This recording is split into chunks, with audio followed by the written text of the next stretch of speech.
Thank you, everyone. I'm excited to talk about fear tonight. So, last class we started talking about conscious feelings, and in this context of possibility management, which is one of the fields of study that I am, getting deeper knowledge in. And I've done this work myself, with a coach. I've been to their trainings, and I also am currently reading this book called Conscious Feelings by Clinton Kellingham, Living Life Closer to Your Own Truth.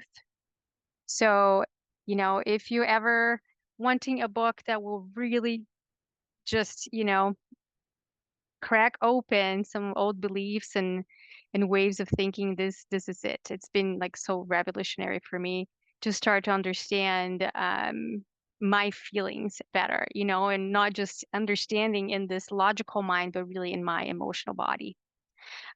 So in this field of study, they talk about the five different bodies that we have. And why is it important to know about these five different bodies, right? It's because each body has a pain and each body has a food. And sometimes we get into trouble because we're trying to feed one body with another body's type of food. So I'll give you an example in a little bit. So their physical body, right? This is pretty obvious, is your physical body, literally. And the pains of the physical body is hunger, literal pain, right? Um, Not being sheltered, that kind of pain. That's what it is. Um, and then we have the intellectual body, right? The thinking, the logical thinking. And that's the body that we get lots of exercise throughout our entire life, right? We go to school and it's all about the intellectual body. So it gets really strong and fit, and the other ones get a little atrophied, right? And then we have our emotional body, and that's one that, like if you're a woman, we have this past to be, more in touch with that. Men have suppressed that a little more. But even when you do get in touch with that emotional body, a lot of times, we're coined as hysterical, crazy woman, right? So we do get in touch with that, but in the current, you know, system, feeling is not okay, and that's something we talked about last class as well. So emotional body, and then we have the energetic body. And that one is, linked to your intuition. It's linked to when you get into a room and you just have the sense that something is off, or you feel really excited or alive in certain places. That's the energetic body. And then you have your archetypal body. And this body is related to your life's purpose, your mission, your passions, what it is that lights you up and, brings your values to the world, right? And that one, we are not taught to connect to that at all, right? It's almost like, what is even that, right? So the reason why I say that, it's because, for example, sometimes people have a pain in the emotional body, right? They're really sad for something, a breakup. And then they'll try to feed it with, overeating, right? Which is a food for the physical body. So, if you're feeling sad, you need a food for the emotional body, which is connecting with others, talking it out, crying it out, right? Really emoting.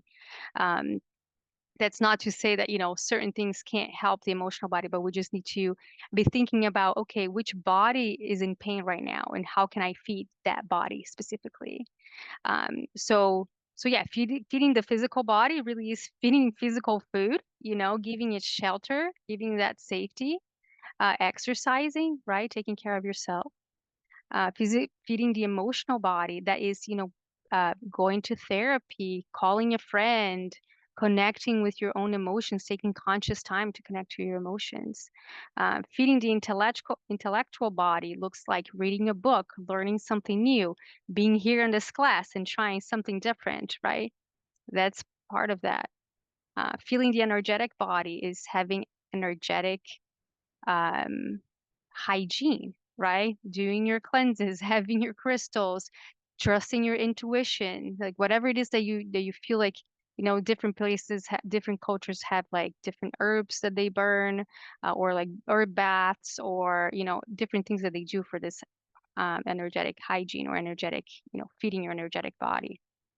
And your archetypal body is doing work that matters to you, doing things that matter to you, that feed your purpose, and doing that with other people as well. So I just wanted to bring that because, during these classes, we're typing into different types of bodies, but I always encourage us to be tapping more into the emotional body during these experiments because there are, it's a body that we've just been learned to suppress. Um, so I just want to go into a little bit about unconscious fear, right? Like in this world where feeling isn't okay, what does, you know, what are some of the things that come to you when, um, you experience fear or you see someone experiencing fear or you've heard of someone, when you experience fear in the past? Um, so for example, I have a strong fear I've had today is much more, resolved. Strong fear of flying for a long time, and the first thing that people would come to me to explain to me how a plane works. And and they told me how the plane works, and they're like, if you're still feeling fear, you are irrational. So being called irrational for having a fear. What else have you heard? And if you can type it in the chat, what else have you heard about fear, right? That it's in, this negative connotation of it's not okay to feel. So that's one that came to me a lot, like irrational. Any others that you might think of?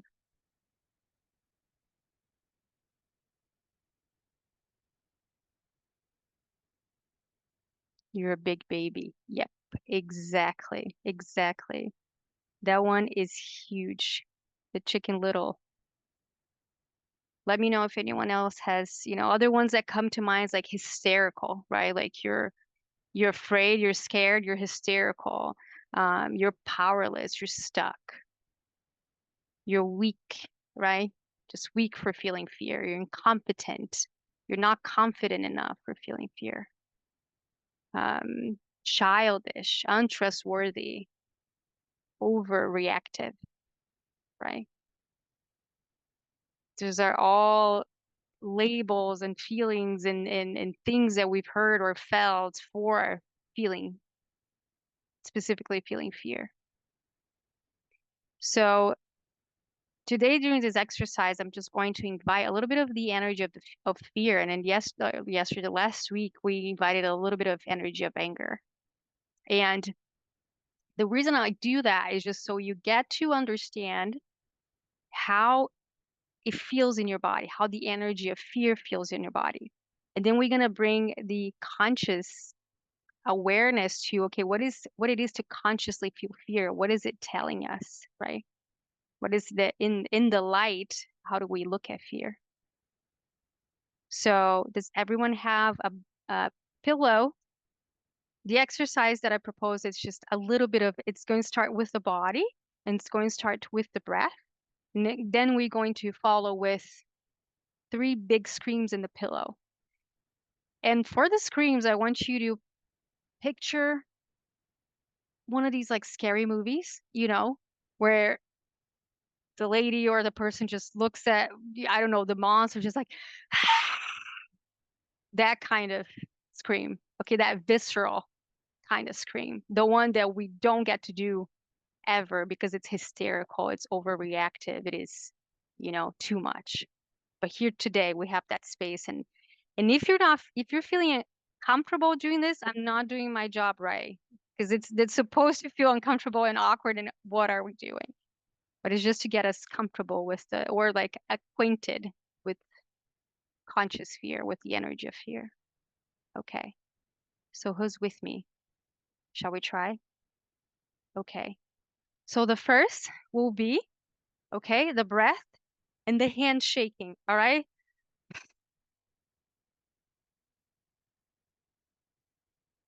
Yes. Okay. Yes. Mute, mute. Go ahead.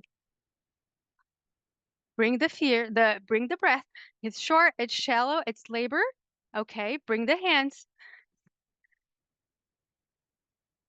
There you go, Barbara. Yeah, you got it. You got it. Yes. Yes. That's it. Yeah. All right, guys. Let's go. Let's go. Okay. We're getting ready to get the pillow for the first time.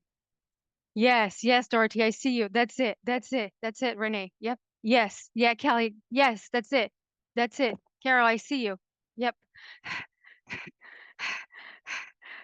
Getting the pillow, and I want that big scream, okay? First one.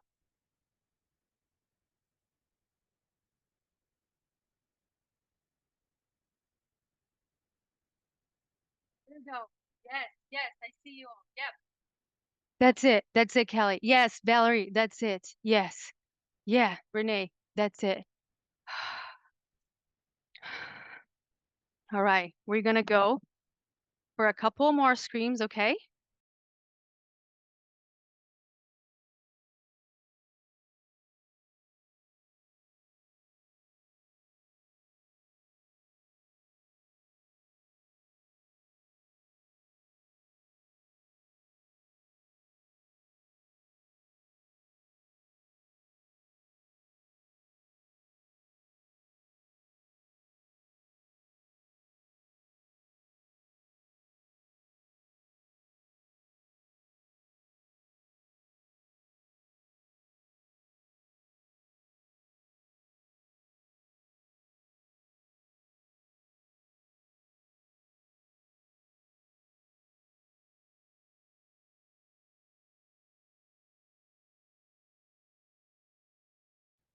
This exercise, I wanted to bring a shaking practice to just let the adrenaline just kind of run its course a little bit. And you can do that seated, right? Which you just like kind of shaking, you're shaking the hands, you're shaking side to side. Oh, yeah, exactly. That's it, Barbara. Yes, yes. Yeah, Valerie. That's it. You got it, Kelly. Yes, Carol, you got it. You got it. Good, Renee. Amazing. Oh, you can let the air out. Oh, and some noise out. Yeah. Oh. After this big outburst of fear energy and a little shaking, I'm just gonna take a big inhale in through the nose, and we're going to exhale voo. So perch lips through the mouth, really long exhale. Ooh.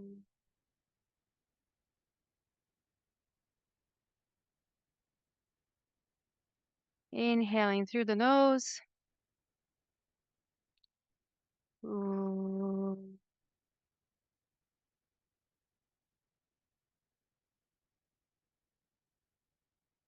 Couple more inhale. Ooh.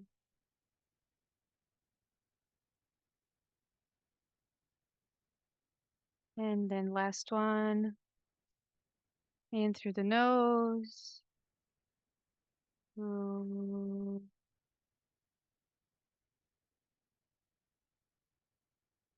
Exhale through the mouth. Alrighty. Coming back to the space. Let's do a check-in. If you're feeling okay, if you're feeling neutral or a check-in if you are not feeling good and need to regulate further.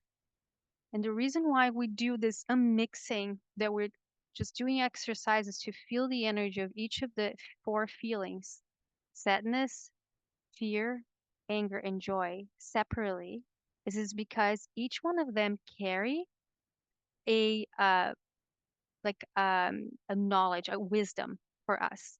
When they're mixed, we cannot get their message, right? So mixed emotions would be something like depression, guilt, shame. It's too confusing, it's too much. We cannot get so the work with a mixing, we realize that like one thing can bring about all these different feelings, but by mixing them, we're able to get the message. So one example of like bringing fear to consciousness, like what is conscious fear? So conscious fear is it detects danger, right? Is our master planner. Fear helps us survive. every day. And it's a noble cause, right? It's like the underlying reason we are all here. It's just because we have, and again, in this context where we feel 0 to 100% intensity of the feel of each feeling, at any time we are navigating the world with some level of fear, even if it's 2 or 5%. When you're walking around your house, you're looking where you can step, where you can't step, right? Here, where I live in the jungle, I'm I'm constantly at a more maybe a 5 to 10% fear because like I could step on a snake or something, right? So I'm navigating that with, and it helps me survive. Conscious fear helps you measure risks, concentrate, be curious, make plans, right?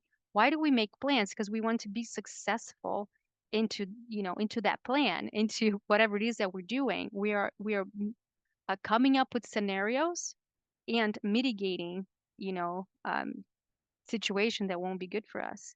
Um, so avoid disasters. It helps us stay centered, make agreements, handle details, right? We could just go about our lives just being like, I don't need to read the terms and conditions. I can just sign this contract, right? But fear will tell you, no, take a good read. You need to know what you're signing into here. Um, it helps you pay attention, be precise. It helps you ask dangerous questions or help ask uncomfortable questions for your own safety. So just don't go agreeing with everything, You're just like, okay, no, I need to assess the situation for my own safety.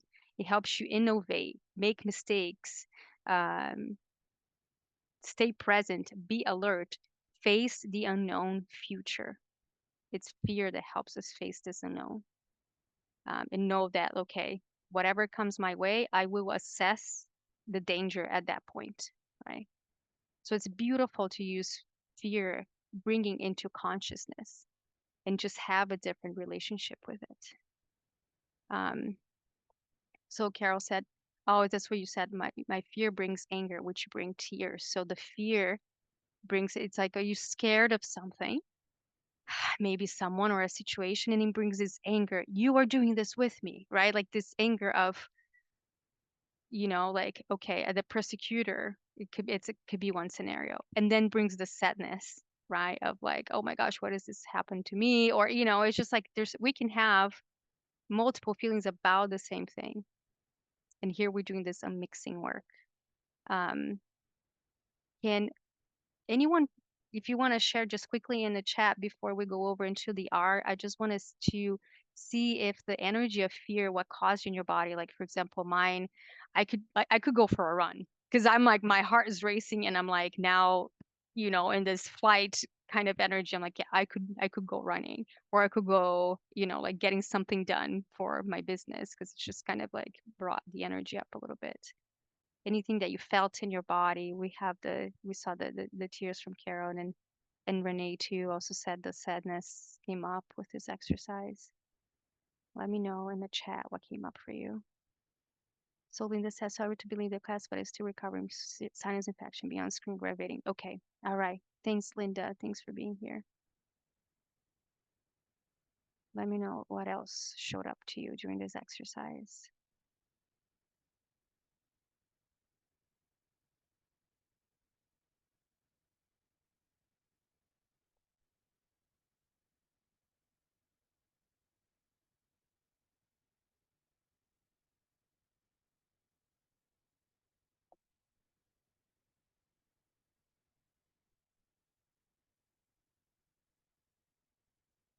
Anyone like to share? Anything else?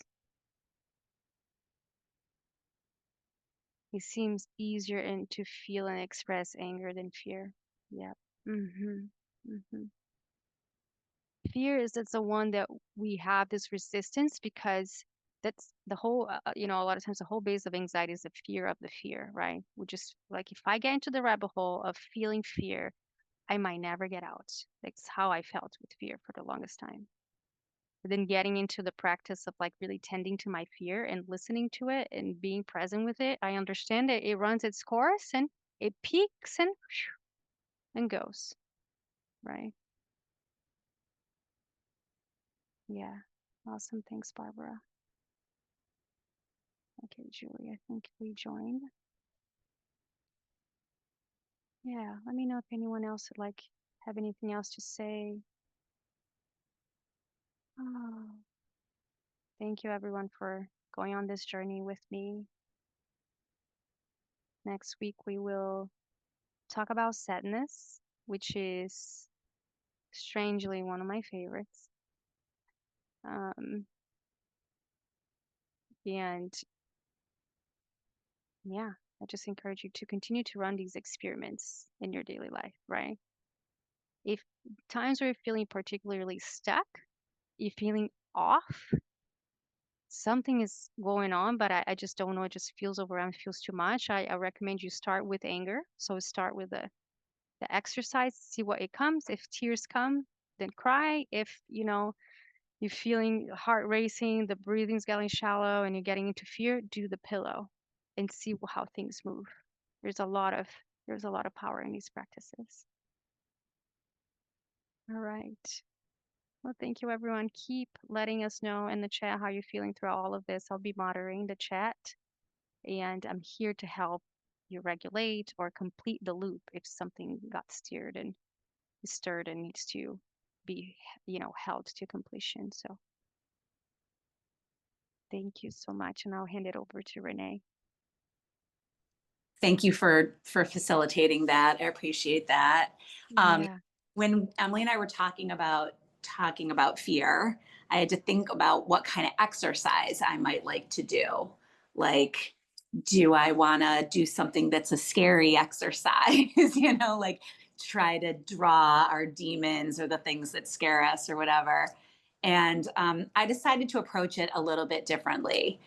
One of the things that Emily was talking about when she's talking about fear is like, we tend to think about big things, like really big things. But one of the things in an art class that comes up, and this comes up all the time, like I have 10 people who come over fairly regularly. And it's been a joy to watch them move from their first class to now their fifth class, because it starts with people like everyone looks around nervously and like doesn't know how good, in quotes, anyone else is. And there's a lot of anxiety and nervousness and uncertainty around like, what have I gotten myself into? What if I'm the worst one here? All those kinds of self-doubt thoughts. So I thought that we would work with with fear light, which is still fear. And the activity that it's gonna involve taking a risk, and that's the fear part. And for some of you, this might be like, oh, this is not a risk at all. But for some of you, you might be like, oh, this feels super scary and uncomfortable. But I'm going to encourage you to stay with it so that you can feel it through, just like Emily was saying, like feeling the emotion peak and then stick with us. I'm going to ask 4 people, and I really, to start, I only need 1 person, but ultimately we'll need 4 people to volunteer to let us draw them.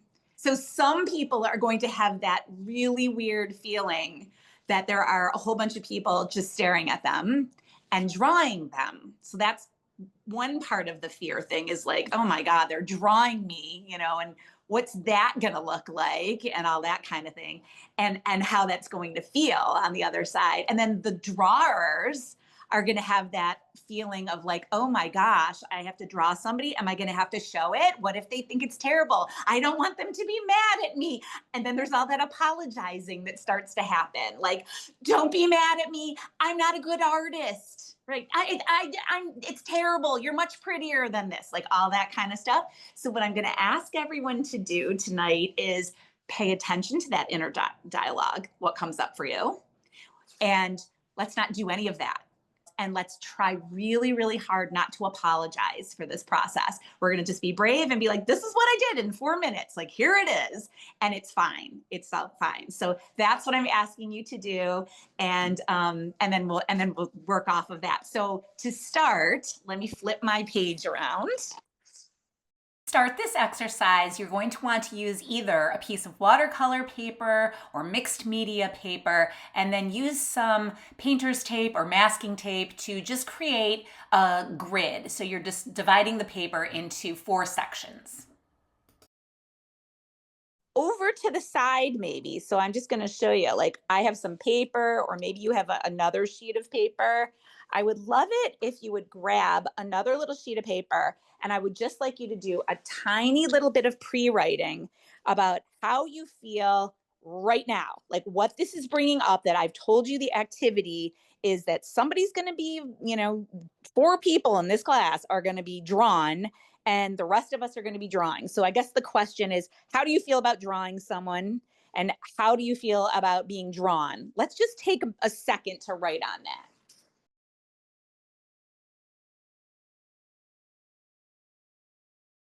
So the first question was, how do you feel about drawing someone in the group? And how do you feel about being drawn? And I think for me, I'm very used to being on a Zoom at this point. I've done it so much, but I'm definitely more nervous about being the subject. So I'm used to having people look at me, but the idea of people like drawing me, that is a little more nerve-wracking for me. All right.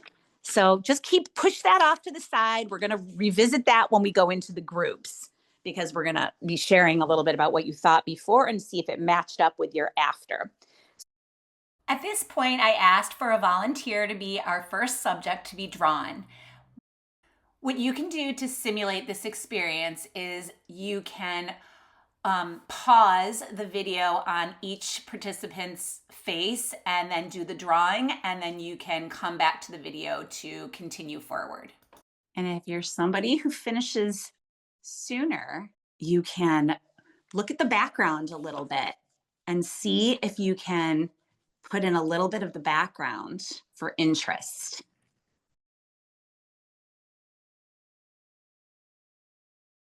For the second drawing, you're going to use your dominant hand and draw for 4 minutes.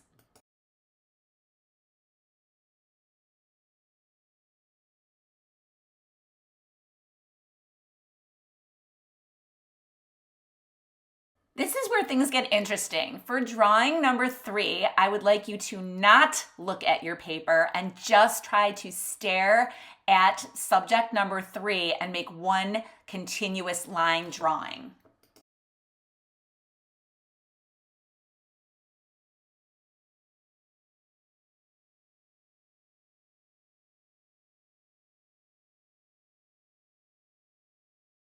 For subject number 4, I'd like you to feel like you can mix up any of the previous methods that we used: non-dominant hand, dominant hand, and not looking in continuous line. Just have fun with this one.